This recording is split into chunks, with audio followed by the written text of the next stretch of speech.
আমরা যখন মারা যাব না, আমরা মারা গেলে পরে 40 দিন তারা আমাদেরকে মনে রাখবে কিনা সন্দেহ আছে। বিশ্বাস করছেন না? এই যে আমাদের অনেক আত্মীয় স্বজন মারা গেছে না, বছরে একটা বারও কি কবরস্থানে কেউ গিয়েছে? হয়তো যায়, মৃত্যুবার্ষিকী ওই দিন যায়, তাই না?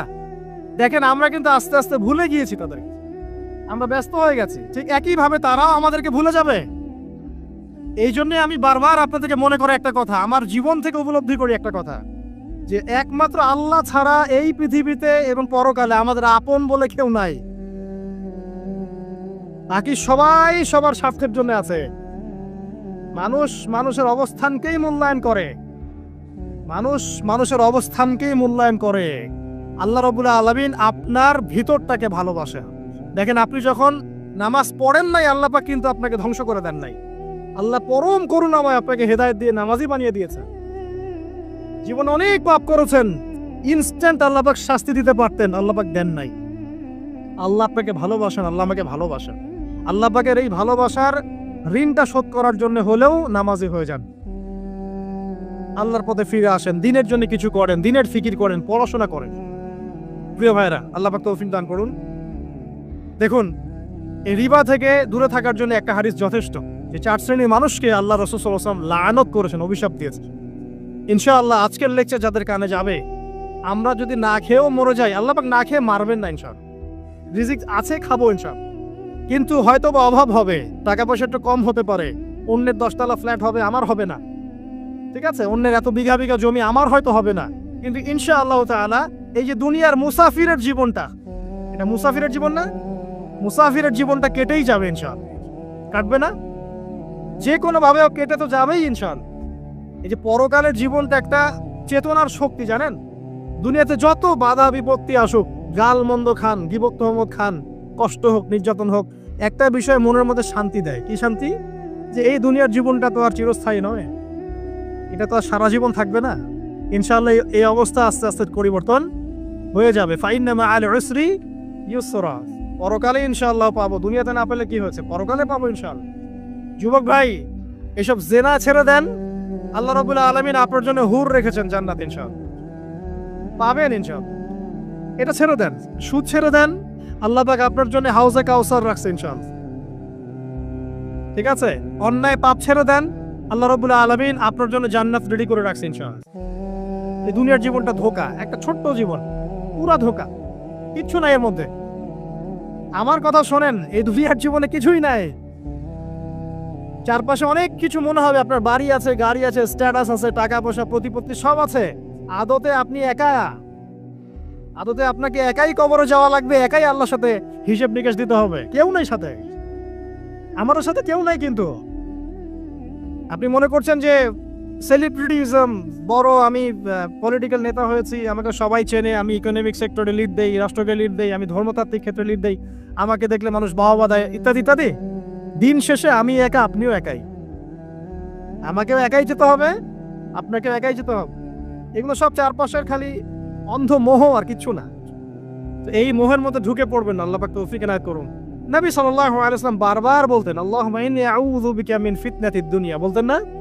হে আল্লাহ, আমি এই দুনিয়ার ফিতনা থেকে তোমার কাছে আশ্রয় প্রার্থনা করছি। ওয়া ইন্নী আউযু বিকা মিন ফিতনাতিন নিসা, আমি মহিলাদের ফিতনা থেকেও আশ্রয় প্রার্থনা করছি। আরো দোয়া করতেন, আল্লাহুম্মা ইন্নী আউযু বিকা মিন আযাবিল কবর, হে আল্লাহ, আমি কবরের আযাব থেকে আশ্রয় প্রার্থনা করছি। ওয়া আযাবি জাহান্নাম, জাহান্নামের আযাব থেকে আশ্রয় প্রার্থনা করছি। ওয়া মিন ফিতনাতিল মাহইয়া ওয়াল মামাত, জীবন মৃত্যুর ফিতনা থেকে আশ্রয় প্রার্থনা করছি। ওয়া মিন শাররি ফিতনাতিল মাসিহিদ দাজ্জাল, এবং দাজ্জালের ফিতনা থেকে আশ্রয় প্রার্থনা করছি। দাজ্জালে পরে আসবো ইনশাআল্লাহ। দাজ্জাল নিয়ে আলোচনা করলে আবার কিছু মানুষ খারেজি চেক লাগাই দিতে পারে, ওই জন্য এদিকে আমি এখন যাচ্ছি না। হ্যাঁ, সামনে আসে তো রিবা, রিবার বিষয়টা বলছিলাম। আইয়ামে জাহিলিয়াতের যে সেই রিবা এখনকার বিশ্বে আছে কি নাই বলেন? ওই সময় না হয় মক্কায় ছিল, এখন কি সারা বিশ্বব্যাপী নাই? বিশ্বের কোনো কান্ট্রি রিবা মুক্ত না, বিশ্বের কোনো দেশ রিবা থেকে মুক্ত থাকতে পারবে না, এই বিশ্ব পরিচালনা যারা করছে ওদের আন্ডারে থাকলে। কখন হবে বিশ্ব রিবা মুক্ত? একদিন বিশ্ব রিবা মুক্ত হবে ইনশাআল্লাহ। একদিন না একদিন এই বিশ্বটা সুদ মুক্ত হবে ইনশাআল্লাহু তাআলা। তখন জালেম পার পাবে না, মাজলুমের রক্ত শ্রম বৃথা যাবে না ইনশাআল্লাহ।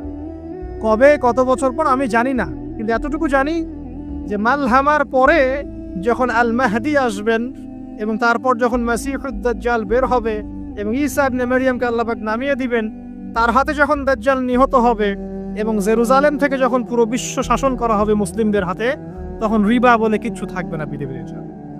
তার আগ পর্যন্ত এই অবস্থা সলভ হবে কিনা আমরা জানি না, হতেও পারে নাও হবে, তো ওই সময় যে হবে নিশ্চিত ইনশাআল্লাহ। আসুন, আইয়ামে জাহিলিয়াতের আরেকটা বড় পাপ ছিল যে এক ভাই বলেছেন, সেটা হচ্ছে নারীর অবমাননা। কে বলেছে এই কথাটা? সামনে একজন। হ্যাঁ, আইয়ামে জাহিলিয়াতের অন্যতম একটা সেরা পাপ ছিল কি? নারীর অবমাননা। এটা নিয়ে কি বলতে হবে? এখন ধর্মের মধ্যেও আমরা নারীদেরকে অবমাননা করছি। বহু নামাজি ব্যক্তি আছে আমাদের মধ্যে, দেখবেন বোনের সম্পত্তি দেয় নাই। মেয়েকে শিক্ষিত করতে চাচ্ছেন না। কেন চাচ্ছেন না? ওর কি অধিকার নাই শিক্ষার? আপনি কি জানেন যে আয়েশা রাদিয়াল্লাহু আনহার কাছে বহু সাহাবী হাদিসের তালিম নিয়েছেন, বহু হাদিস শিখিয়েছেন কে? মা আয়েশা রাদিয়াল্লাহু আনহা। তো তিনি যদি শিক্ষিত না হতেন, শেখাতে পারতেন? তো মেয়েদের শিক্ষার দরকার আছে না? হ্যাঁ, কি বিষয় দরকার? তাদের উপযুক্ত পরিবেশ নিশ্চিত করতে হবে, নিরাপত্তা, পর্দা এগুলো নিশ্চিত করতে হবে। তারপরে মেয়েদেরকে আপনি অবশ্যই শিক্ষিত করুন। ঘরের কোণায় বসে রাখতে কে বলেছে? আপনি নিরাপদ পরিবেশ দেন, পর্দা দেন, তারা মাদ্রাসা যাবে, পড়াশোনা করবে। ঠিক আছে? আল্লাহ পাক আমাদের মা বোনদেরকে শিক্ষিত করার তৌফিক দান করুন, আমিন। ভালো ভালো কোয়ালিটি সম্পন্ন মহিলা মাদ্রাসা গড়ে তোলেন। আর মেয়েরা যদি শিক্ষিত না হয়, তাহলে আমাদের বাড়ির বউরা শিক্ষিত হবেন। আর বউ শিক্ষিত না হলে আপনি একা শিক্ষিত হয়ে লাভ নাই। তখন ওই যে বললাম টর্চার সেল, ওই টর্চার সেলে ঢুকতে হবে আর কি। কথা বুঝতে পারছেন না? আগে বিয়ে শাদী করেন, বুঝবেন ইনশাআল্লাহ। আর যারা করেছেন তারা অলরেডি হাসছে যে মিটমিট করে দেন।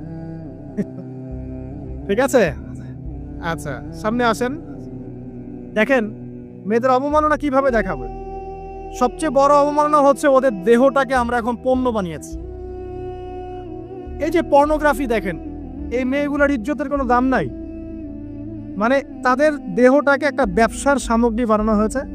এবং আমি একটা লেকচার দিয়েছিলাম ঢাকায়, নীল দর্পণ, দেখবেন অনলাইনে আছে। ওখানে আমি স্ট্যাটিস্টিক দেখিয়েছি যে সারা বিশ্বে এই যে আমেরিকায় শুধুমাত্র $12 বিলিয়ন ব্যবসা করে পর্ন দিয়ে। এটা একটা ব্যবসা, একটা ইন্ডাস্ট্রি। যেমন ফিল্ম ইন্ডাস্ট্রি আছে, তারপরে গানের ইন্ডাস্ট্রি আছে না, এরকম একটা ইন্ডাস্ট্রি হচ্ছে এই পর্ন ইন্ডাস্ট্রি। এখানে সবাই অ্যাক্টর, এরা হচ্ছে অভিনেতা, অভিনেত্রী। এখানে যা দেখানো হয় এগুলো কিন্তু রিয়েল না, বাস্তব না, সব ফেক। বুঝতে পারছেন না কথা? এগুলো অভিনয়, এগুলো ফেক। এবং এটা একটা ইন্ডাস্ট্রি, এর মধ্য দিয়ে মেয়েদের দেহটাকে পণ্য বানিয়ে সারা বিশ্বে ব্যবসা করছে। এবং এর একটা অন্যতম উদ্দেশ্য হচ্ছে মুসলিম যুবকদের ঈমান যেন নষ্ট করা যায়। কারণ মুসলিম যুবকদের ঈমান চলে গেলে তারা নিশ্চিন্ত, তো ওদের পথে আর কেউ বাধা নাই। কারণ ওদের এই জুলুমের পথে বাধা যদি কেউ দিতে পারে, তাহলে কারা দিবে? মুসলিমরা। আর মুসলিমদের মধ্যে সবচেয়ে শৌর্য-বীর্য কাদের মধ্যে থাকে? যুবকদের মধ্যে। যুবকদের ঈমান যদি চলে যায়, তাহলে এদের আর কোনো সমস্যা নেই। এই বিষয়টা খেয়াল করবেন যে এটা একটা ইন্ডাস্ট্রি। সো এখানে আমরা মেয়েদের দেহটাকে আমরা কি বানিয়েছি? পণ্য বানিয়ে দিয়েছি। আর এখন তো চলছে কাপড় খোলা সংস্কৃতি। প্রত্যেকটা সেক্টরে আপনি গিয়ে দেখবেন মেয়েদের ইজ্জত, সম্মান, আব্রুটাকে উন্মুক্ত করে এটাকে দিয়ে আমরা বিজনেস করছি। এটা একটা বিজনেস। এখানে সমাধান কি? সমাধান আয়েশা রাদিয়াল্লাহু আনহা। সমাধান কে? সমাধান ফাতিমা রাদিয়াল্লাহু আনহা। সমাধান কে? সমাধান খাদিজা রাদিয়াল্লাহু আনহা। আমাদের মা, আমাদের বোন, আমাদের স্ত্রীদেরকে তাদের মতো করে মানুষ করতে হবে, গড়ে তুলতে হবে ইনশাআল্লাহ। দেখবেন নারীর সত্যিকারের সম্মান নিশ্চিত হবে ইনশাআল্লাহ। ইসলাম কি কখনো বলেছে যে মেয়েরা কাজ করতে পারবে না, পড়াশোনা করতে পারবে না ইত্যাদি? এই নাস্তিকরা তো ঠুনকো যুক্তি দিয়ে আক্রমণ করে। কে বলেছে সমস্যা? এমন ইসলামিক স্টেট আছে যেখানে একটা স্টুডিও, মনে করে স্টুডিও, ছবি তোলা হয় কথার কথা, সেখানে সব কর্মী মহিলা, কোনো পুরুষ নাই। একটা মাদ্রাসা, সমস্ত কর্মী মহিলা, কোনো পুরুষ নাই। একটা স্কুল, সবাই মহিলা, কোনো পুরুষ নাই। ওখানে মেয়েরাই পড়ে, মেয়েরাই শেখায়। জায়েজ না জায়েজ বলেন? একটা নিরাপদ পরিবেশে যদি মেয়েরাই মেয়েদের দায়িত্ব নিয়ে পড়াশোনা করায়, ব্যবসা করে, অন্য কিছু করে, জায়েজ না জায়েজ? তাহলে পরিবেশ নিশ্চিত করাটা হচ্ছে চ্যালেঞ্জ। ইসলাম বলছে না যে আপনি তাকে একদম অজ্ঞ করে রেখে ঘরের কোণে ফেলায় রেখে দেন, তাকে আপনি পড়াশোনাও শেখাবেন না, সম্পত্তির অধিকারও দিবেন না, কিছুই না। এগুলো ইসলাম কখনো বলেনি। বলেছে? আরে বোকা মানুষ, রাসূলুল্লাহ সাল্লাল্লাহু আলাইহি ওয়াসাল্লামের সময় তো মহিলা সাহাবীরা উহুদের যুদ্ধ করেছে। কি শুনলেন? রাসূল সাল্লাল্লাহু আলাইহি ওয়াসাল্লামের সময় মহিলা সাহাবী উহুদের যুদ্ধও করেছে। উহুদের যুদ্ধের নাম শুনেছেন? ওখানে মহিলা সাহাবীও ছিল তীরন্দাজ। তাহলে মহিলাটা কি করে নাই নবীর যুগে? খাদিজা রাদিয়াল্লাহু আনহা যত বড় ব্যবসায়ী ছিলেন, এখন এত বড় ব্যবসায়ী পাবেন? কোন মেয়ে আছে এত বড় ব্যবসায়ী? উসমান রাদিয়াল্লাহু আনহু যত বড় বিজনেসম্যান ছিলেন, এখন এত বড় বিজনেসম্যান আছে? তো কি ছিল না সেই স্বর্ণযুগে? ওই স্বর্ণযুগের সুন্নতি আমাদেরকে আমল করতে হবে। আল্লাহ পাক তৌফিক এনায়েত করুন, আমিন। প্রিয় মা ও বোনেরা, পর্দা ছাড়বেন না। আপনাদের জন্য 4টা কাজ: স্বামীর আনুগত্য করা, লজ্জাস্থানের হেফাজত করা, আপনার 5 ওয়াক্ত সালাত ঠিকঠাক মতো আদায় করা এবং রমজান মাসে সাওম রাখা। নবীজি বলেছেন সাল্লাল্লাহু আলাইহি ওয়াসাল্লাম, জান্নাতের যে কোনো দরজা দিয়ে ইচ্ছা আপনি প্রবেশ করতে পারবেন। আপনার জন্য সহজ। আর স্বামীর আনুগত্য বলতে আমি বুঝাইনি স্বামীর দাসত্ব করতে হবে, এটা বলিনি। এখনকার কিছু ফ্যামিনিস্ট মেয়ে আছে, ওরা আনুগত্য শব্দ মনে হয় যে দাসত্ব মনে হয়। আনুগত্য দাসত্ব এক জিনিস না। আনুগত্য কি? স্বামী কোরআন সুন্নাহর অনুকূলে কোনো কথা বলেছে, আপনি মানবেন। স্বামী বলছে পর্দা করো, তোমাকে ভালোবেসে বলছি তুমি পর্দা করো, তুমি আমার অনেক প্রিয় একজন মানুষ, তুমি বেপর্দায় বাইরে যাবা, লোকজন দেখবে, কেমন হয়? ঠিক আছে, তোমাকে তো আমিই বিয়ে করেছি, তুমি আমার মানুষ, তোমাকে দেখবে কেন? ঠিক আছে, তো এখন স্বামী ভালো কথা বলেছে, আপনি শুনলেন, এটা আনুগত্য। আর ওই স্বামী যদি বলে আসো তো আমার কলিগরা এসেছে, ওকে খাবার সার্ভ করতে হবে, আসো খাবারটা পরিবেশন করো, এখন আপনি বেপর্দা হয়ে আপনার স্বামীর কলিগের সামনে খাবার পরিবেশন করতে শুরু করলেন, এটা কি আনুগত্য করতে হবে? এটা তখন আপনি আনুগত্য করবেন না। সিম্পল, কোরআন সুন্নাহর অনুগত কাজে আপনি স্বামীর আনুগত্য করবেন, বিপরীতে গেলে আপনি করবেন না। স্বামীর আনুগত্য মানে স্বামীর দাসত্ব নয়। আর এই হাদিসটা আপনি কেন ভুলে যান যে আল্লাহ রাসূল সাল্লাল্লাহু আলাইহি ওয়াসাল্লাম বলেছেন আল্লাহ ছাড়া যদি কাউকে সেজদা করা যেত, সম্মান বুঝাচ্ছেন, আল্লাহ ছাড়া যদি কাউকে সেজদা করা জায়েজ হতো, আমি মেয়েদেরকে বলতাম যেন স্বামীকে সেজদা করে। কেন? কারণ আপনাকে রেসপন্সিবিলিটি, আপনার খাবার, আপনার ফুড, আপনার শেল্টার, আপনার মানে পুরো দায় দায়িত্ব নিজের হাড় ভাঙা পরিশ্রম দিয়ে, জীবনের ঝুঁকি নিয়ে স্বামী আপনার জন্য করে। সে আপনার সম্মান পাওয়ার যোগ্য তো? সে কি আপনার সম্মান পাওয়ার যোগ্য নয়? আপনি যদি সম্মানের হক আদায় না করতে পারেন তাহলে আপনি অকৃতজ্ঞ। আর অকৃতজ্ঞ মেয়ে কখনো জান্নাতে যাবে? একটা হাদিসে আছে বেশিরভাগ মেয়ে জাহান্নামে যাওয়ার অন্যতম কারণ হচ্ছে তারা স্বামীর সাথে কুফরি করে। কি করে? মানে সারা জীবন স্বামী ভালোবেসে যায়, ভরণ পোষণ দিয়ে যায়, সব চাহিদা পূরণ করে যায়, একদিন দেখবেন কথা কাটাকাটি হয়েছে, ওই দিন বলে বসবে যে তোমার কাছে আমি কিচ্ছু পাইনি সারাদিন। এই যে কুফরি, এই কারণে তারা জাহান্নামে যেতে পারে বেশি। আল্লাহ হেফাজত করুন। আরেকটা কারণ হচ্ছে যে বেপর্দা। আপনাকে 4টা মূলনীতি ফলো করতে হবে। 1, এমন কোনো পোশাক পরবেন না যে পোশাকটা আটো সাটো, যেটা পরলে আপনার গায়ের কাঠামো বোঝা যায়। এটা বোরখা হলেও পরা যাবে না। আমি কি বুঝাতে পারছি? ডিজিটাল বোরখা দেখেন নাই? দেখছেন? মাশাআল্লাহ। আর কারা কারা দেখছেন? এদিকে চোখ বেশি যায় না? আচ্ছা, এমনি দেখা যায়, চোখ দিতে হয় না, এমনি দেখা যায়। ডিজিটাল বোরখা চলবে না, ডিজিটাল বোরখা চলবে না। আমার মত, এটা আমি মত দিচ্ছি, আমি আল্লাহর রাস্তায় সময় দিয়েছি অনেক দিন, এবং এখানে যে পর্দাটা শেখানো হয় এরকম পর্দা আমি অন্য কোথাও দেখিনি। এত চমৎকার পর্দা শেখানো হয়। কারা কারা সময় লাগিয়েছেন? 3 দিন 7 দিন সময় দিয়েছেন কারা কারা? বেশিরভাগই দেন নাই। সমস্যা নাই, দিতে হবে। আমি বাধ্যতামূলক বলিনি আপনাকে, বলেছি এখানে পর্দা শেখানো হয়, চমৎকার পর্দা শেখানো হয়, যে এখানে চোখটা পর্যন্ত তাদের ঢেকে রাখার তালিম দেওয়া হয়। যাই হোক, যেখানেই শেখেন অ্যাটলিস্ট পর্দাটা শিখলেই হলো। এমন পোশাক হবে না যেই পোশাকটা আটো সাটো, যেটা পরে আপনার গায়ের কাঠামো বোঝা যায়। 2 নম্বরে এমন পোশাক পরা যাবে না যেই পোশাকটা পরলে বাহির থেকে ভিতরের অঙ্গ দেখা যায়। দেখেছেন? দেখেন নাই? দেখছেন হুজুর? আচ্ছা, আপনারা তো সব দেখেন দেখি। তারপরে 3 নাম্বার, এমন পোশাক পরা যাবে না যেটা অমুসলিমদের সাথে সাদৃশ্য আছে। কথা বুঝতে পারছেন? অমুসলিমদের ধর্মীয় বিষয়ের সাথে সাদৃশ্য আছে এমন পোশাক মুসলিম মেয়েদের পরা যাবে না। এর মানে এই নয় যে অন্য ধর্মকে আপনি আক্রমণ করবেন, এটাও নয়। যে যার ধর্ম তাদের স্বাধীনতা মতো পালন করবে। মুসলিমরা বাধা দিবে? দিবে না। মুসলিমরা দাওয়াত দিতে পারে। কি করতে পারে? দাওয়াত দিতে পারে যে ভাই এই যে লা ইলাহা ইল্লাল্লাহর কনসেপ্ট আপনাকে বুঝাচ্ছি, আল্লাহ ছাড়া কোনো মাবুদ নাই, মুহাম্মদ সাল্লাল্লাহু আলাইহি ওয়াসাল্লাম সর্বশেষ রাসূল, এই কোরআন পড়ুন, হাদিস পড়ুন, দেখুন এটাই হচ্ছে মানবতার মুক্তির সনদ। এরপর যদি সে ইসলাম কবুল করে আলহামদুলিল্লাহ, যদি না করে এর হিসাব কে দিবে? সে নিজে দিবে। এর হিসাব কি আমাকে দেওয়া লাগবে? দেওয়া লাগবে না। তো অমুসলিমদের সাথে সাদৃশ্য আছে এমন পোশাক চলবে না। আর 4 হচ্ছে পুরুষরা মেয়েদের পোশাক পরতে পারবে না, মেয়েরা পুরুষদের পোশাক পরতে পারবে না। জি, আপনাদেরকেই বলছি, আপনারা জিন্স পরতে পারবেন না, মেয়েদেরকে বলছি, এবং টি শার্ট পরতে পারবেন না। আপনারা ওই যে যা ইচ্ছা তাই ড্রেস পরে বলবেন যে 1000 বছরের সভ্যতা সংস্কৃতি, এসব বাজে কথা চলবে না এখানে। এটা 1000 বছরে কোনোদিনও আমাদের দাদা নানিরা এগুলা কখনো পরে নাই। পড়ছে? আপনার দাদি কখনো এরকম পরছিল শাড়ি?